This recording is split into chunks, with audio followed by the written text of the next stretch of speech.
ओम ब्रह्मा मुरारी त्रिपुरांतकारी भानु शशि भूमि सुतो बुधश्च गुरुश्च शुक्र शनि राहु केतव सर्वे ग्रह शांति करा भवन्तु। नमस्कार, स्वागत है आपका आचार्य वाणी में। मैं आचार्य डॉक्टर विक्रमादित्य आपके साथ। देखिए, कर्क राशि वालों, आपकी राशि के अनुसार से जून का मध्य भाग बड़ा ही विशेष तौर पर प्रभाव उत्पन्न करने वाला है। कई इंपॉर्टेंट ग्रहों का परिवर्तन, मुख्य ग्रहों का परिवर्तन होने जा रहा है। शनि और सूर्य अपने अपनी राशियों में कुछ ना कुछ महत्वपूर्ण परिवर्तन की स्थिति में जा रहे हैं। और सूर्य तो विशेष तौर पर हमारे सौरमंडल के अधिपति हैं और वो घर परिवर्तन कर रहे हैं। और आपकी राशि के अनुसार से आपके विशेष तौर पर 11वें भाव से निकलकर 12वें भाव में आएंगे और ये बड़ा इंपॉर्टेंट है। इस बात का आपको ध्यान रखना है कि क्या कुछ करने के योग हैं। ऐसे में हल्की सी भी गलती आपको कष्ट में डाल सकती है, इस बात का ध्यान रखना। हमने आपके लिए एक अलग से वीडियो बनाया है, वो भी आप देख सकते हैं। कर्क राशि वालों के लिए कैसा रहेगा मिथुन में सूर्य का पदार्पण, क्योंकि बड़ा इंपॉर्टेंट है। महत्वाकांक्षा बढ़ाएगा, ओवर एम्बिशियस करेगा और ये ओवर एम्बिशियस जो है बना आपको खाली खासतौर पर बड़ा झटका दे सकता है। तो इसलिए सट्टे वाले काम, कहीं भी किसी काम में रिस्क लेने वाले कामों से आपको बचने का प्रयास करना चाहिए। और साथ साथ सूर्य का परिवर्तन के साथ साथ शनि का परिवर्तन भी हो रहा है। शनि अपनी स्वरूप को परिवर्तन कर रहे हैं। शनि जिस प्रकार से मार्गी चल रहे थे और वक्री होंगे, तो उनका जो स्वरूप है वास्तविक तौर पर ये आपको विशेष तौर पर सावधानी के साथ कार्य करने के योग बनाएगा, अन्यथा कहीं ना कहीं सफलता में बाधा उत्पन्न करने के योग बन सकते हैं। इसके लिए भी अलग से एक वीडियो बना हुआ है, वो भी आप समझ लीजिएगा। लेकिन खैर, इन 10 दिनों में विशेष तौर पर क्या कुछ होने के योग हैं। बड़े इंपॉर्टेंट ग्रहों का योग भी साथ साथ बनेगा और महत्वपूर्ण खासतौर पे ऐसे मुहूर्त भी बनेंगे कि जिनका आप लाभ ले सकते हैं। गुप्त नवरात्रि अवसर आने वाला है और ऐसे में भगवती की आराधना कर आप विशेष तौर पर बड़े लाभ की स्थिति बना सकते हैं। और कहा जाता है कि इन गुप्त नवरात्रि, आषाढ़ की गुप्त नवरात्रियों पर जो भगवती की आराधना करते हैं, उनकी गुप्त मनोकामना पूर्ति के लिए भगवती का अद्भुत आशीर्वाद मिलता है। तो ऐसे में बड़ा सुलभ योग भी बनने वाला है। ऐसे में कई प्रकार के और भी योग बनेंगे, वो सब जान लीजिए एक एक करके कि कैसा रहेगा ये खास मध्य जून का मध्य भाग आपके लिए। देखिए कर्क राशि वालों, सबसे पहले हम बात कर लेते हैं 11 तारीख की। तो 11 तारीख जून को ग्रहों का योगा योग है, रविवार का अवसर है, अष्टमी तिथि विद्यमान है और आषाढ़ मास के कृष्ण पक्ष की अष्टमी तिथि विशेष तौर पर सर्वार्थ सिद्ध योग भी लेकर आ रही है। तो ऐसे में आपको चंद्रमा का जो परिवर्तन सुबह सुबह 8:49 पे हो रहा है, ये आपके लिए विशेष तौर पर बड़ा लाभ का योग बनाने वाला है। अध्यात्म में आपकी रुचि बढ़ेगी, धार्मिक कथाओं में, धार्मिक विषयों पर कुछ ना कुछ आपका मंत्रणा मनो मस्तिष्क में वो कुछ लाभ दे सकती है। आपका जो सरलता वाला स्वभाव है वो उत्पन्न हो सकता है, लेकिन ऐसे में थोड़ा सावधान रहने की भी जरूरत है। हल्की सी गलती आपको थोड़ा कष्ट में डाल सकती है, सावधान होकर काम करिएगा, कोई ना कोई आपको कहीं किसी चक्कर में न फंसा ले, इस बात का भी ध्यान रखते हुए कार्य करना है आपको। इस वक्त आपका मंगल जो थोड़ा कमजोर चल रहा है, वो विशेष तौर पर बड़ा इंपॉर्टेंट विषय है। वो मंगल का जो योग है शुक्र के साथ, वो किसी जंजाल में आपको न फंसा दे आपकी, और उससे आपको सावधान रहते हुए कार्य करने की जरूरत है। सबसे अच्छा है कि आप रविवार के दिन पर माँ भगवती की आराधना करें। मंत्र मैं बता रहा हूँ, शरणागति नाथ परित्राण परायणे सर्वस्यार्थ हरे देवी नारायणी नमोस्तुते। इस मंत्र का जप करें, माँ भगवती कृपा प्राप्त होगी। हम बात कर लेते हैं 12 तारीख की, 12 जून को। 12 जून को ग्रहों का योग विशेष तौर पर दिखा रहा है कि सोमवार का अवसर, नवमी तिथि, और ग्रहों का योगा योग आपको अभी भी सरलता की तरफ प्रशस्त कर रहा है। मन में सरलता रहेगी और जब सरलता रहती है तो थोड़ा सावधान ज़्यादा रहना चाहिए। आमतौर पे किसी पर भी विश्वास कर लेते हैं और विश्वास जो है वो विश्वासघात जो होता है वो विश्वासी के साथ ही होता है, जिसको और खासतौर पे ध्यान रखें, विश्वास करें लेकिन अंधविश्वास ना करें, तभी आपके लिए अच्छा रहेगा। समय अनुकूल है आपके लिए, ईश्वर की समस्त प्रकार से रास्ता बनाने के योग बन रहे हैं, लेकिन सावधान रहते हुए कार्य करने की जरूरत है। इस बात का विशेष तौर पर ध्यान रखें। सफलता का मार्ग प्रशस्त होगा और साथ साथ आपके लिए आगे बढ़ने के योग बनेंगे। धार्मिकता से आपको लाभ प्राप्त होगा। और एक बात का ध्यान रखें, भगवान शिव का ध्यान करें। भगवान शिव के निमित्त सुबह सुबह दूध से अभिषेक करना बड़ा कल्याणकारी रहेगा और आगे बढ़ने के योग बनाएगा। 13 जून का ग्रहों का योगा योग बड़ा परिवर्तन का योग ला रहा है आपके लिए, गजकेसरी योग का निर्माण कर रहा है आपकी राशि के अनुसार से। उस दिन दशमी तिथि है, मंगलवार है आषाढ़ मास का, और साथ साथ मेष में चंद्रमा का प्रवेश हो रहा है करीब करीब दोपहर को 1:32 पर, और साथ साथ सर्वार्थ सिद्ध योग का निर्माण भी उसी समय से हो जाएगा और रात्रि पर्यंत रहेगा। सुबह के समय भद्रा रहेगी, जो रहेगी 9:28 तक। तो नया कार्य आरंभ करना हो तो दोपहर के बाद करें, भद्रा का काल छोड़ दें, इस बात का ध्यान रखते हुए कार्य करेंगे तो बहुत सुंदर होगा। ग्रह गणना विशेष तौर पर आपके लिए सफलता का योग दे रही है, आमदनी का जरिया बढ़ा रही है और उसके द्वारा आपको लाभ होने की स्थिति बन सकती है। आगे बढ़ने का आपको पूर्ण लाभ उठाने का प्रयास करना चाहिए। ग्रह आपके अनुकूल हैं, बढ़िया तरीके से ध्यान करें, कोशिश करें किसी उचित व्यक्ति की सलाह लेकर भी कार्य करें। इस वक्त राहु बृहस्पति का योग बन रहा है और राहु दिमाग को थोड़ा वीक कर रहा है, तो ऐसे में आप किसी उचित व्यक्ति, गुरुजन की सलाह लेकर, कंसल्टेंट की, जो उचित जो लर्नड पर्सन है उसकी सलाह लेते हुए कार्य करेंगे तो बहुत अच्छा ही रहेगा। केसर का तिलक लगाना, केसर का सेवन करना नित्य प्रति आपके लिए एक अच्छा उपाय है।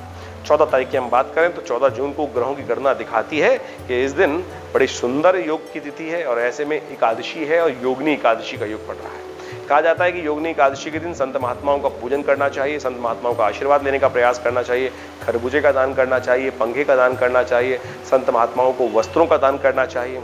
और विशेष तौर पे ग्रहों का योग आपके लिए अच्छा लाभकारी स्थिति उत्पन्न कर रहा है और साथ साथ आपको आगे बढ़ने के अवसर भी प्रदान कर रहा है। लेकिन महत्वाकांक्षा से बचते हुए कार्य करने की जरूरत है। कहीं बेकार के महत्वाकांक्षा के चक्कर में कोई लोग आपको आने वाले समय में फंसाने के लिए जाल बना सकते हैं, तो अभी से देखिएगा कि उनकी बातों में कुछ ना कुछ रास्ता बनता दिखाई दे रहा है। वो आपको कुछ ना कुछ आने वाले समय में कुछ बड़ी परेशानी देने के योग बना सकते हैं, तो अभी से आपको अपने आप को ऐसे व्यक्तियों से दूर करने का प्रयास करना चाहिए। उपाय के तौर पर हमने आपको बताया कि संत महात्माओं को आशीर्वाद लें, भगवान विष्णु के मंदिर में जाकर उनका पूजन करें, उनका चरणामृत ग्रहण करें, आपके कष्ट दूर होंगे। 15 जून की तिथि बहुत ही शुभ है। इस दिन गुरु प्रदोष है, बृहस्पतिवार और प्रदोष का योग पड़ रहा है और साथ साथ संक्रांति का योग है। ये संक्रांति आपके लिए बड़ी महत्वपूर्ण है। शाम को 6:16 पर सूर्य परिवर्तन करेंगे, अपने भाव को 11वें भाव से निकलकर 12वें भाव में आएंगे। ये 12वें भाव में सूर्य का जाना बड़ा इंपॉर्टेंट है आपके लिए। आपको विशेष तौर पर सावधान रहना चाहिए।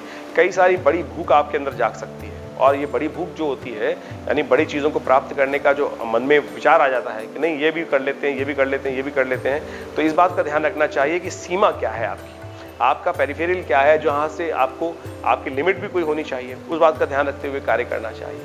क्योंकि जितनी योग्यता है उसके अनुसार से ही आप कार्य कर सकते हैं और यदि हल्की सी गलती हुई तो इस आने वाले समय में आपको फंसने के योग, नुकसान होने के योग भी बन सकते हैं। तो ऐसे में हमने एक अलग से वीडियो बनाया है। हमने कार्यक्रम के आरंभ में भी आपको बताया था कि सूर्य का परिवर्तन विशेष तौर पर कर्क राशि वालों के लिए कैसा रहेगा 1 महीने के लिए, तो उसमें आप सावधानी से सुने और उसके अंदर जो उपाय बताएं वो अवश्य करने का प्रयास करें। और आज के दिन जैसे योग है, इस दिन हम बात करें प्रदोष का तिथि बन रही है, तो ऐसे में कोशिश करें ब्राह्मणों को चने की दाल का दान करें, गौशाला में चने की दाल को भिगोकर गऊ को दें।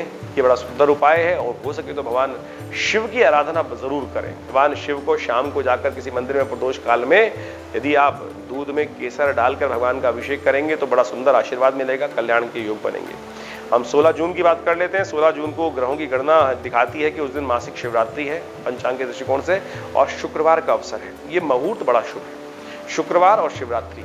माँ लक्ष्मी को प्रसन्न करने का दिन। खट्टी चीजों का दान करना चाहिए, त्याग करना चाहिए, खट्टा भोजन सेवन नहीं करना चाहिए और भगवान शिव का अभिषेक कर कर उनको बिल्वपत्र अर्पित करने चाहिए।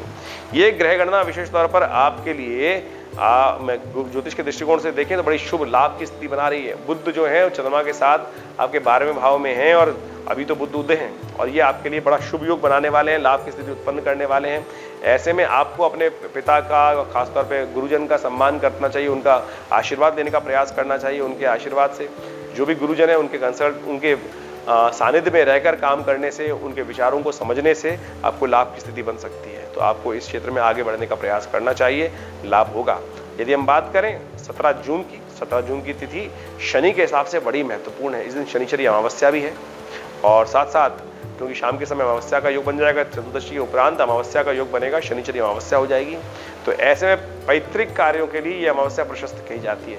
अपने पितरों के निमित्त दान, पुण्य, ब्राह्मण भोजन अवश्य कराने का प्रयास करें। और साथ साथ शनि महाराज वक्री हो रहे हैं। शनि जब जनवरी में परिवर्तित हुए थे तो इस राशि में आपके लिए आगे बढ़ने के योग बना रहे थे, लेकिन अब शनि का वक्री होना अष्टम भाव में बैठकर स्वास्थ्य के दृष्टिकोण से सावधानी बरतने की जरूरत है। ये 4 महीने के लिए योग है। हमने अलग से एक वीडियो बनाया है इसके लिए, उसको जाके समझ लें, देख लें और जो उपाय बताएं वो अवश्य करने का प्रयास कीजिएगा। स्वास्थ्य का ध्यान रखने की जरूरत है, संतान का ध्यान रखने की जरूरत है। ये ग्रहों का योग आपके लिए शनि का जो परिवर्तन हो रहा है गति में, ये बड़ा महत्वपूर्ण रहेगा। ऐसे में आज की शुभ तिथि में शनिवार के दिन आप कोशिश करें शनि के निमित्त साबुत उड़द का दान करें, पीपल के पेड़ के पास जाकर उन पर जल अर्पित करें और एक दिया वहाँ पर तिल को डालकर प्रज्वलित करें। इससे आपके कष्टों को दूर करने का योग बनेगा। यदि हम बात करें 18 जून की, 18 जून को रविवार है और आषाढ़ की अमावस्या है। ये अमावस्या दैविक कार्यों के लिए कही जाती है। इस दिन विशेष तौर पर गायत्री का हवन करने से बहुत सुंदर तरीके से क्या कहा जाता है शास्त्र के अनुसार से, पितरों के ऋण से निवृत्ति के योग बनते हैं। पितरों के निमित्त तर्पण करना चाहिए, देवताओं का पूजन करना चाहिए, भगवान सूर्य को अर्घ्य दें, इससे आरंभ करें। ग्रह गणना भी दिखा रही है कि चंद्रमा का परिवर्तन का योग है। चंद्रमा आपके द्वादशवें भाव 12वें भाव में चले जाएंगे। 12वें भाव में चंद्रमा जो है सूर्य के साथ जाएंगे। ये अन्य से जुर्माने करा सकते हैं, खर्चे बढ़ा सकते हैं। तो जो भी कार्य करें दिखावे के चक्कर में, बेकार के चक्करों में न फंसें, हर नियम का पालन करते हुए कार्य करने का प्रयास करें और इस बात का ध्यान रखते हुए कार्य करेंगे तो आपके लिए अच्छा रहेगा, और नहीं तो कष्ट होने के योग दिखाई देते हैं। उपाय हमने आपको बता ही दिए। 19 जून को गुप्त नवरात्रे आरंभ हो रहे हैं। आषाढ़ मास की प्रतिपदा है शुक्ल पक्ष की, और उस दिन विशेष तौर पर चंद्र दर्शन का योग भी बन रहा है। तो ये बड़ी शुभ तिथि है। गुप्त नवरात्र जिस समय आरंभ हो रहे हैं, वैसे तो आमतौर पे 2 नवरात्र, 3 नवरात्र, 4 नवरात्रों का विशेष शास्त्र में वर्णित होता है, चैत्र, शारदीय और 2 गुप्त नवरात्र। गुप्त नवरात्रे बहुत कम लोग के बारे में ज्ञान होता है उनको। कोशिश करें आपकी गुप्त मनोकामनाओं को पूर्ण करने के लिए। गुप्त रूप से साधना करने से कहा जाता है बड़े प्रकार से भगवती का आशीर्वाद मिलता है। और इस बार तो गुप्त नवरात्रों के दिन चंद्र उदय भी हो जाएंगे प्रतिपदा के दिन, तो ये बड़े शुभ मुहूर्त की स्थिति दिखाई दे रही है। सोमवार का अवसर और प्रतिपदा, और उस दिन विशेष तौर पर माँ भगवती दुर्गा की आराधना करके आप अपने कष्टों का निवारण करने का योग बना सकते हैं। बृहस्पति शनि चंद्रमा का योग, ग्रहों का योग थोड़े से खर्चे बढ़ाने के योग दे रहा है। तो कोशिश करें धर्म कार्य की तरफ अपने आप को लगाने का प्रयास करें, कथा का श्रवण करने का प्रयास करें, माँ भगवती का पूजन करने का प्रयास करें। ये आपके लिए शुभ रहेगा। हमने भी विवेकानंद योगाश्रम में बड़ा सुंदर दुर्गा जी का यज्ञ रखा है। दुर्गा सप्तशती का संपूर्ण 13 अध्यायों का यज्ञ किया जाएगा। उसमें आप भी हमारे विद्वान पंडितों के द्वारा उस यज्ञ में सम्मिलित हो सकते हैं, अपना स्थान आरक्षित करा सकते हैं और माँ भगवती के दिव्य सानिध्य में, माँ भगवती के दिव्य प्रतिमा जो 1947 में मुल्तान से भगवती का शिव विग्रह हमारे आश्रम में पधारा, वो आज भी प्रतिष्ठित है और उनके सानिध्य में जो यज्ञ किया जाता है वो मनोकामना सिद्धि के लिए अद्भुत माना जाता है। आप भी अपने स्थान को आरक्षित कराएं। ये नंबर सामने स्क्रीन पर चल रहे हैं, उन पर फोन कर आप सारी व्यवस्था को समझ सकते हैं। 20 जून की तिथि चंद्रमा के परिवर्तन की स्थिति दिखा रही है और ये आपके लिए पॉजिटिव साइन लेके आ रही है। दोपहर के बाद का समय आपके लिए पॉजिटिव रहता दिखाई दे रहा है और आपकी योग्यता का लाभ प्राप्त हो सकता है, और साथ साथ आपके मंगल की स्थिति जो कमजोर है उसको भी पॉजिटिव करने का चंद्रमा योग बना रहा है। तो ऐसे में विशेष तौर पर अपने समय को सदुपयोग करते हुए कार्य करने का प्रयास करें। ऐसे में आपको थोड़ा सा सावधान रहना चाहिए। मंगल शुक्र का और चंद्रमा का योग जब हो जाता है तो कहा जाता है कि शुक्र थोड़ा सा इन सब चीजों में मन को प्रभावित कर सकता है, तामसिक प्रवृत्ति की तरफ, उससे बचने का प्रयास कीजिएगा। कन्या पूजन करें, माँ भगवती ब्रह्मचारिणी का ध्यान करें। इस दिन बुध भी हो जाएंगे अस्त, और बुध का अस्त होना आपकी मैनेजिंग कैपेसिटी को, ऑर्गेनाइजिंग कैपेसिटी को कम करने के योग बनाता है। तो ऐसे में गौ सेवा करें, विशेष तौर पर कन्या पूजन करें, कन्याओं के निमित्त वस्त्रों का दान करें। ये सब कर माँ भगवती की पूजा कर माँ ब्रह्मचारिणी देवी का ध्यान करते हुए उन्हें बिल्वपत्र अर्पित करने से बहुत सारे कष्ट दूर होने के योग बनते हैं। और ये समस्त सूचना हमने आपको दी। और इसके अलावा यदि मन में कोई प्रश्न चल रहा है, चिंता ना करें, आप हमारे आश्रम से फोन नंबर पर संपर्क कर सकते हैं और गुप्त नवरात्रों में अवश्य इस यज्ञ में भाग लें। कल्याण होगा, कष्ट दूर होंगे।